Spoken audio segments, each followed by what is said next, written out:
الرحمن علم القرآن وبه نستعين وصلى الله على خير خلقه نبينا محمد وعلى آله وصحبه ومن تبعهم بإحسان إلى يوم الدين أما بعد رب اشرح لي صدري ويسر لي أمري واحلل عقدة من لساني يفقه قولي رب زدني علما۔ معزز سامعین، آج 8ویں پارے کے اہم مضامین کے سلسلے میں ہم جانیں گے۔ اللہ رب العالمین نے 8ویں پارے کے آغاز میں ذکر فرمایا وَلَوْ أَنَّنَا نَزَّلْنَا إِلَيْهِمُ الْمَلَائِكَةَ۔ سابقہ پارے کے اختتام پہ اللہ سبحانہ وتعالیٰ نے مشرکین کے بعض مطالبات کا ذکر کیا تھا کہ وہ اللہ کے نبی صلی اللہ علیہ وسلم سے ایمان لانے کے سلسلے میں کچھ نشانیوں کا مطالبہ کرتے ہیں۔ اللہ رب العالمین نے بتایا کہ یہ ضروری نہیں ہے کہ ان کے پاس علامتیں اور نشانیاں آ جائیں تو وہ ایمان لے آئے ہیں۔ پھر اللہ نے یہاں بتایا کہ اگر ان کے پاس فرشتوں کو اتار دیا جائے، مردے بھی ان سے گفتگو کرنے لگے اور ہر طرح کی نشانیاں ان کے لیے اکٹھا ان کے سامنے جمع کر دی جائیں تو بھی وہ ایمان لائیں گے نہیں، اللہ یہ کہ اللہ رب العالمین چاہے۔ ایسے اللہ رب العالمین نے اس سورہ میں یا اس پارے کے اندر جو باتیں آئی ہیں اس میں سے ایک بات یہ ہے کہ کثرت معیار نہیں ہے، تعداد کی کثرت جو ہے حق ہونے اور نہ ہونے کے سلسلے میں معیار نہیں ہے۔ اللہ نے فرمایا وَإِن تُطِعْ أَكْثَرَ مَنْ فِي الْأَرْضِ يُضِلُّوكَ عَنْ سَبِيلِ اللَّهِ۔ اگر اکثر لوگوں کو اگر آپ دیکھیں گے اور ان کی اتباع کریں گے تو یہ اکثر لوگ آپ کو جو ہے اللہ کی راہ سے گمراہ کر دیں گے، لہٰذا اکثریت کے پیچھے پڑنے کے بجائے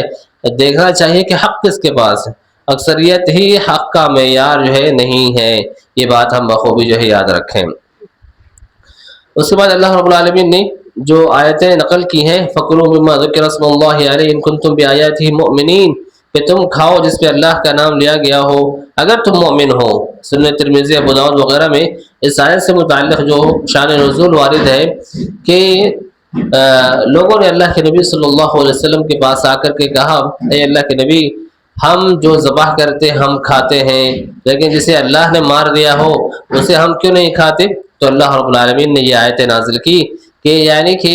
جن چیزوں کو تم ذبح کرتے ہو اس پہ اللہ کا نام لیا جاتا ہے، اللہ کے نام سے وہ چیزیں ذبح کی جاتی ہیں، اسی لیے اس کا کھانا حلال ہے، اور جو گویا کہ مر جاتی ہیں ان کا کھانا جو ہے حرام ہے۔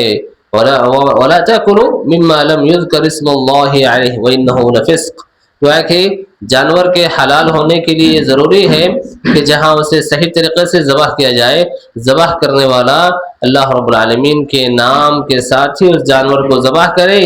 اور جو ہے تبھی جا کر کے ہم اس جانور کا گوشت کھا سکتے ہیں، ورنہ گویا کہ ایسا معلوم ہوتا ہے اس آیت سے کہ اگر اللہ کا نام نہ لیا گیا ہو تو ایسے جانور کا کھانا جو ہے مردار ہے، ایسے جانور کا کھانا جو ہے جائز نہیں۔ ہدایت کا جو معاملہ ہے اللہ رب العالمین کے ذمہ ہے، ہدایت دینا کسی کو گمراہ کر دینا یہ انسان کا کام نہیں، ہم سب کا کام یہ ہے کہ ہم اللہ کے دین کی طرف لوگوں کو بلائیں، لوگوں کو راہ راست پر آنے کی دعوت دیں، ہمارا کام پہنچانا ہے۔ رسول کا کام بھی پہنچانا ہی تھا، رسول کے متبعین کا کام بھی دعوت کو پہنچانا ہی ہے، حق کو واضح کرنا ہی ہے۔ کسی کو آپ راہ راست پر لا دیں، اس کے دل میں ہدایت ڈال دیں، یہ اللہ رب العالمین کی خاصیت ہے۔ اس لیے اللہ نے ایک دوسرے مقام پر فرمایا ہے اِنَّكَ لَا تَهْدِي مَنْ أَحْبَبْتَ وَلَكِنَّ اللَّهَ يَهْدِي مَن يَشَاءُ۔ یہاں اللہ رب العالمین نے قیامت کے دن ہونے والے مکالمے کا ذکر کیا ہے۔ قیامت کے دن جب لوگ جنت و جہنم میں ہوں گے تو وہاں کس طرح کے مکالمہ کریں گے، کیا باتیں ہوں گی، اللہ رب العالمین نے پہلے ہمیں نقل کر کے بتایا ہے تاکہ ایسے صورتحال پیش آنے سے پہلے ہی لوگ جو ہے متنبہ ہو جائیں، لیکن لوگ جو ہے ان چیزوں کی طرف توجہ نہیں دیتے، ایسے باتوں کی طرف جو ہے دھیان نہیں دیتے، نتیجتاً وہی چیزیں کرتے رہتے ہیں جو انسان کو جہنم کی طرف لے جانے والی ہوتی ہیں۔ اللہ رب العالمین نے اس سورہ میں یہ بھی بتایا کہ جاہلیت کے اندر کیسے کیسے خرافات تھے، وہ اپنے منمانی کیسے کیسے قانون انہوں نے جو ہے ایجاد کر لیا تھا اور اپنے لیے متعین کر لیا تھا۔ کہتے تھے کہ کھیت کا یہ حصہ یہ اللہ رب العالمین کے لیے ہے، چوپائی یہ مثلا اللہ تعالیٰ کے لیے ہے، اور جو ہے کچھ حصے ایسے متعین کرتے جو ان کے جانوروں کے لیے ہوتے تھے۔ اللہ رب العالمین نے یہاں بتایا کہ اللہ کے حصے میں اگر کوئی چیز کمی واقع ہو جاتی تو کوئی مسئلہ نہیں تھا، اگر جب ان کے شرکاء کے حصے میں کوئی چیز کمی ہو جاتی تو یہاں سے وہاں جو ہے وہ پوری کر دیتے۔ اللہ نے کہا یہ تو نہایت ہی برا فیصلہ ہے، یہ نہایت ہی جو ہے بری بات ہے کہ یہاں سے لے کے تو وہاں فیصلہ تکمیل تو کر دے رہے ہو لیکن وہاں سے یہاں تکمیل نہیں ہو پاتا ہے۔ ایسی یہاں پھر اور مزید جو جاہلیت میں گمراہیاں تھیں ان میں سے ایک اور بھی چیزوں کا ذکر ہوا ہے کہ کچھ چیزوں کو وہ اپنی طرف سے دوسروں کے لیے حلال نہیں ٹھہراتے تھے، منع کر دیتے تھے کہ یہ کوئی نہیں کھا سکتا ہے۔ ہاں، اور ایسے ہی بعض جانوروں کی سواری کو منع کر دیتے تھے اور بعض جانوروں کے ذبح کرنے پہ اللہ کا نام نہیں لیتے تھے۔ یہ ساری گویا کہ منمانی چیزیں تھیں جن پہ اللہ رب العالمین کی طرف سے کوئی بھی دلیل نہیں، اور یہ جاہلیت کے خرافات اس لیے بیان کیے گئے ہیں تاکہ ہم جاہلیت کے نقش قدم پر چلنے سے بچیں، ہمارا کوئی بھی کام، ہمارا کوئی بھی عمل جاہلی اور جاہلیت کے لوگوں کی بنیاد پر نہ ہو، ان کے مطابق جو ہے نہ ہو۔ اللہ رب العالمین نے یہاں پہ پھر کچھ پیداوار کا ذکر کیا ہے کہ کچھ جو ہے بیل بوٹوں کی شکل میں پیدا ہوتے ہیں، کچھ جو ہے کھیتوں میں وہاں، اور اس طریقے سے اور فرمایا کہ جو کھیتوں کی کٹائی ہوتی ہیں اسی دن جو ہے زکوٰۃ دینا چاہیے، وَآتُوا حَقَّهُ يَوْمَ حَصَادِهِ۔ اللہ رب العالمین نے یہ بتایا کہ شیطان تمہارا ازلی دشمن ہے، ہمیشہ ہمیشہ کا دشمن ہے، شیطان کے نقش قدم پر نہ چلنا کیونکہ وہ تمہارا دشمن ہے۔ انسان اپنے دشمن کے تئیں کیسے سلوک کرتا ہے، کیسا رویہ رکھتا ہے، لیکن شیطان جس کو اللہ نے دشمن بتایا ہے اس کے سلسلے میں اس رویے کو بھول جاتا ہے۔ دنیاوی دشمن کے حق میں وہ بڑا چوکنا، بڑا متنبہ ہوتا ہے، اس کے نقصان سے بچنے کی فکر کرتا ہے، لیکن جب شیطان کے دشمنی کی بات آتی ہے، شیطان کے دشمنی کا معاملہ آتا ہے تو ہم نہ شیطان کا ساتھ دیتے ہیں اور شیطان کی ہم گویا کہ ہم دوسرے دوستی کر لیتے ہیں۔ اللہ نے یہاں بتایا کہ مشرکین کے یہاں جو بھی قاعدہ، قانون اور دین سازی کی باتیں تھیں وہ گویا کہ اس کے حق میں کوئی ان کے پاس دلیل نہ تھی سوائے جو ہے ان کی خواہشات کے، ان کی جو ہے گمان کے اتباع کرنے کے۔ اللہ رب العالمین نے آگے بہت سی وصیتوں کا ذکر کیا ہے، اسی میں کہا کہ قل تعالوا اتل ما حرم ربکم علیکم، آؤ میں تمہارے رب کو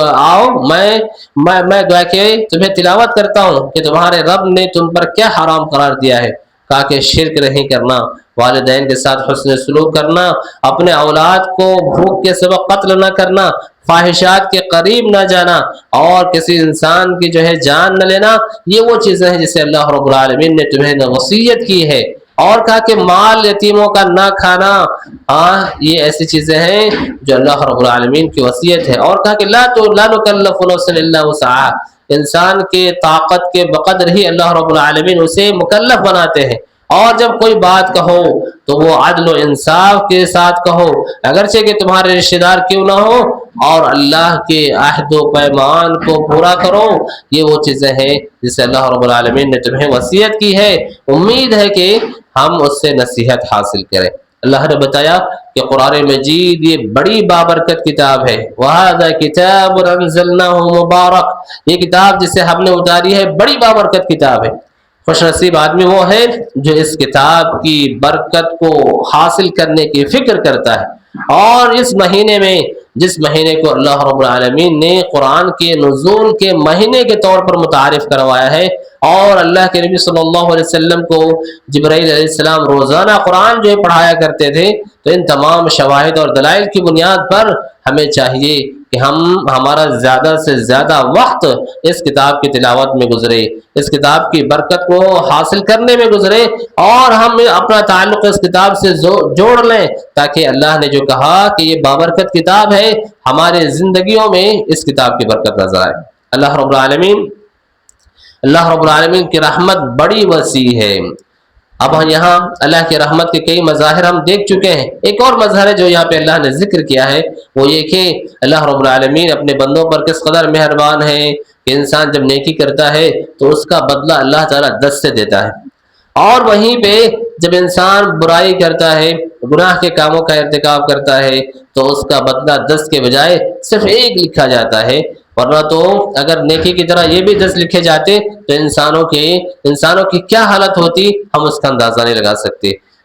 تو برائی کا بدلہ ایک لکھا جا رہا ہو اور برائی کو مٹانے کے دنیا جہان کے جو ہے وسائل و اسباب موجود ہوں، پھر بھی قیامت کے دن انسان جب آئے گا تو اس کے گناہ جو ہے، کسی کے گناہ کی تعداد 99 دفتر ہوں گے، کسی کے گناہ جو ہے پہاڑوں کے مانند ہوں گے، اور نہ جانے کیا کیا۔ تعجب کی بات ہے کہ اللہ رب العالمین نے گناہوں کے اتنے معافی کے دروازے رکھنے کے باوجود انسانوں کے گناہ اسی قدر زیادہ ہیں۔ یہ اللہ رب العالمین کی رحمت ہے کہ اللہ رب العالمین نے گناہوں کا معاملہ جیسے نیکیوں کی تضعیف کر کے اللہ بدلہ دیتا ہے، برائیوں کا بدلہ اللہ رب العالمین نہیں دیتا۔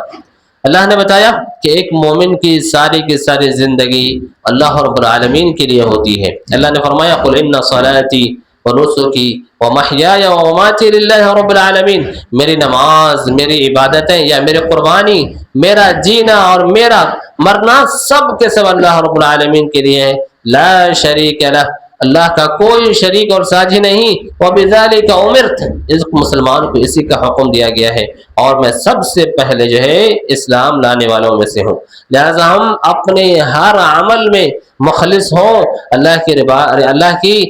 کی قربت اور اللہ کی رضا چاہنے والے ہوں۔ اللہ نے بتایا کہ اللہ سبحانہ و تعالیٰ نے معاشرے میں جو اونچ نیچ رکھی ہے مختلف ناحیے سے، کسی بھی ناحیے سے جو اونچ نیچ ہے، لوگوں میں تفاوت ہے، مال کے ناحیے سے، حسن کے ناحیے سے،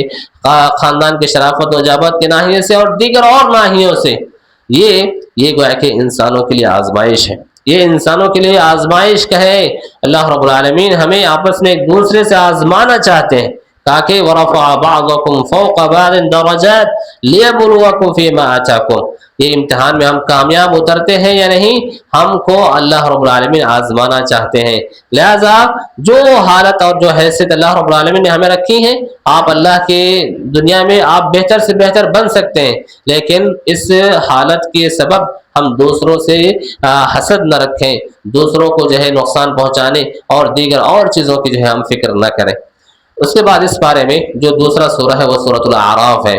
اللہ رب العالمین نے اس سورہ کے آغاز میں بتایا کہ ایک مسلمان کو اللہ رب العالمین کی جانب سے جو وحی آتی ہے اس کی پیروی کرنی چاہیے، کسی اور چیزوں کی اتباع نہیں کرنی چاہیے۔ اللہ نے بتایا کہ کل قیامت کے دن اللہ رب العالمین میزان قائم کرے گا، ترازو قائم کرے گا، جس میں اللہ سبحانہ و تعالیٰ جو ہے نا وزن کریں گے، اور انسان کی کامیابی اور ناکامی کا معیار ترازو کا وزنی ہونا اور ہلکا ہونا ہوگا۔ یہاں اللہ نے کہا فمن ثقلت موازینہ، جس کا میزان وزنی ہو جائے، یعنی وزن کے اعتبار سے گویا کہ اعمال کو دیکھا جائے گا، اعمال کی تعداد کے اعتبار سے نہیں، وزن کے اعتبار سے دیکھا جائے گا۔ تو قیامت کے دن جس کا وزن جو ہے زیادہ ہو جائے، کہا کہ حقیقت میں یہی لوگ کامیاب ہیں۔ اور یہاں یاد رکھنے چاہیے کہ قیامت کے دن اللہ رب العالمین انسانوں کو بھی تولے گا، انسان کے اعمال کو بھی وزن کرے گا، اور انسان کے جو نامہ اعمال ہے اس کو بھی اللہ سبحانہ و تعالیٰ جو ہے وزن کریں گے، جبکہ اللہ کو تمام حقیقتیں پتہ ہیں، لیکن اللہ سبحانہ و تعالیٰ بندوں کے سامنے عدل و انصاف کو کما حق واضح کرنا چاہتے ہیں۔ اس کے بعد اللہ سبحانہ و تعالیٰ نے کئی آیتوں میں آدم علیہ السلام کی تخلیق کا ذکر فرمایا ہے، اور آدم علیہ السلام کو جو سجدہ کرنے کا شیطان کو حکم دیا، اس نے جو انکار کیا اس کا بھی ذکر فرمایا ہے، اور یہاں شیطان نے جو اللہ سبحانہ و تعالیٰ سے مہلت مانگی ہے اس کا بھی ذکر کیا۔ اور شیطان کا دیکھیے کہ شیطان جو اللہ سے مہلت لے کر کے آیا ہے، اپنی اس مہلت میں وہ کس قدر سنجیدہ ہے۔ اللہ سے کہا کہ میں لوگوں کو گمراہ کروں گا ان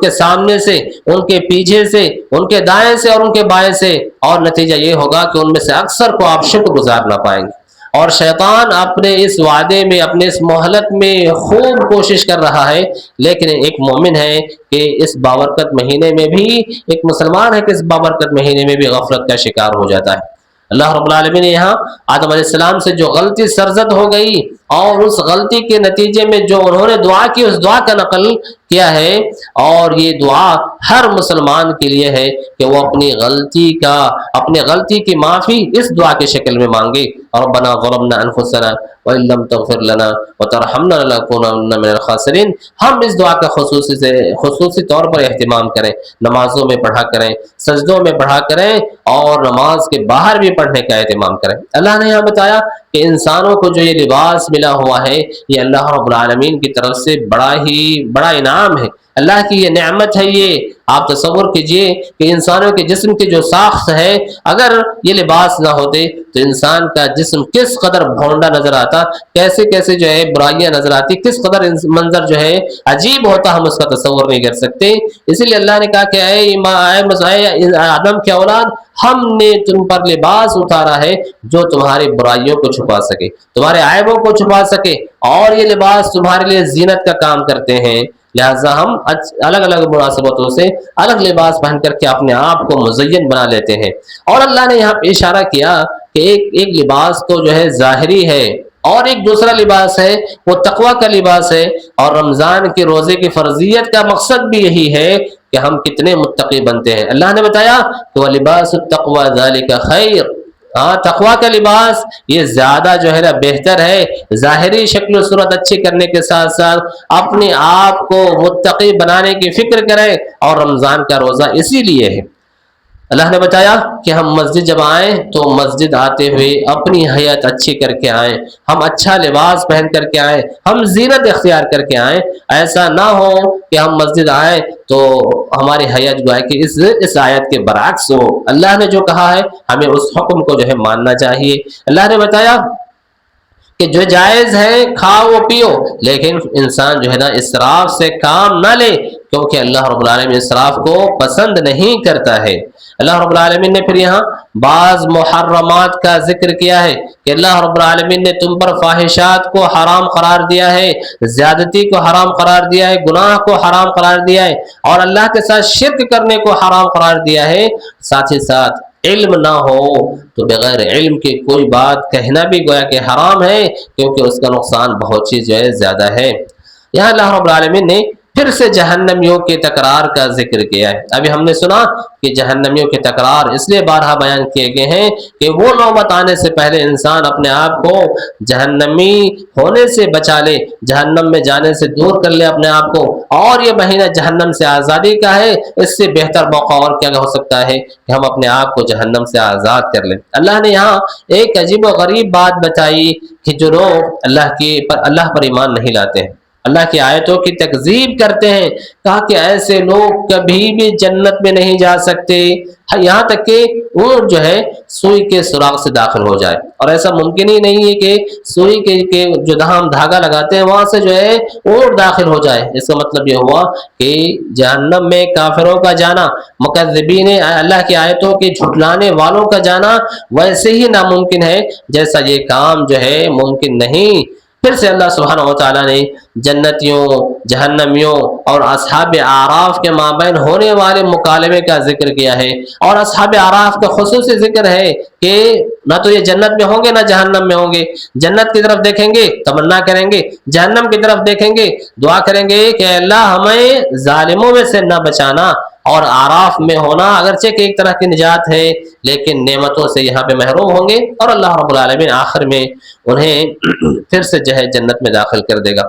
اللہ سبحانہ و تعالیٰ نے بتایا کہ اللہ رب العالمین عرش پر ہے، ہاں ہر جگہ نہیں، جیسے کہ لوگ آج یہ عقیدہ رکھتے ہیں کہ اللہ سبحانہ و تعالیٰ ہر چیز میں ہے، ہر جگہ پہ ہے۔ اللہ رب العالمین عرش پر مستوی ہے۔ ایک ایمان والے کا یہی عقیدہ ہونا چاہیے۔ اللہ سبحانہ و تعالیٰ ہر جگہ علم کے اعتبار سے ہے، لیکن اپنی ذات کے اعتبار سے نہیں، یہ انسان کو پتہ ہونا چاہیے۔ اور اللہ نے یہاں پہ دعا کرنے کا ادب سکھلایا کہ ہم جب دعا کریں تو اللہ سے گر گڑا کر کے مانگیں، آہستہ آہستہ کریں، بہت چلا کر کے نہ کریں، اور اللہ کو ہم خوف کے ساتھ ڈرتے ہوئے اور لالچ سے پکاریں۔ یہ سارے دعاؤں کے آداب ذکر کیا ہے اللہ سبحانہ و تعالیٰ نے۔ اور پھر یہاں اس سورہ کے اختتام میں تقریباً 2 صفحات میں یہاں 4 انبیاء کرام علیہ السلام کی دعوت کا ذکر ہے۔ نوح علیہ السلام، ہود علیہ السلام، صالح اور شعیب علیہ السلام کا واقعہ 90 پارے کے ایک اور صفحے میں ذکر کیا گیا ہے۔ ظاہر ہے کہ یہ انبیاء کے یہ واقعات اللہ کے نبی صلی اللہ علیہ وسلم کے لیے تسلی کا سامان ہوتے ہیں کہ ہر نبی کی قوم نے انہیں تکلیف دیا ہے، پریشان کیا ہے، جھٹلایا ہے، یہ بتانے کے لیے ہوتے ہیں کہ جو جھٹلاتے ہیں اللہ کی نشانیوں کو، ایک دن وہ آتا ہے کہ وہ اپنے جھٹلانے کی سزا پا لیتے ہیں۔ اللہ رب العالمین نے واقعات ذکر کر کے ہمیں بتایا ہے کہ ہر قوم کا جو بڑا آدمی ہوتا ہے، دین کی دعوت کا معارضہ کرنے، دین کی دعوت کے راہ میں رکاوٹ بنتے ہیں، جنہیں اللہ نے یہاں پہ ملا کہا ہے، یعنی اشراف القوم کہا ہے۔ اور ان واقعات سے جو ایک اہم بات اور اہم چیز ہمیں معلوم ہوتی ہے کہ یہ انبیاء کرام علیہ السلام اپنے دین کے بڑے ہی خیر خواہ ہیں۔ نوح علیہ السلام کی بات ہو، ہود علیہ السلام، صالح اور شعیب علیہ السلام، چاروں ہی نبی نے اپنے آپ کو اپنے قوم کے لیے خیر خواہ بتایا ہے، اور ایمان والا ایک دوسرے کے لیے خیر خواہ ہوتا ہی ہے۔ اسی لیے اللہ کے نبی صلی اللہ علیہ وسلم نے فرمایا کہ الدین النصیحہ، دین خیر خواہی کا نام ہے۔ ہم بھی آپس میں ایک دوسرے کی جو ہے خیر خواہی کریں۔ اللہ رب العالمین ہمیں بھی ایک دوسرے کی خیر خواہی کرنے کی توفیق عطا فرمائے۔ اللہم آمین۔ سبحان ربک رب العزت عما یصفون وسلام علی المرسلین والحمد للہ رب العالمین۔ والسلام علیکم ورحمۃ اللہ وبرکاتہ۔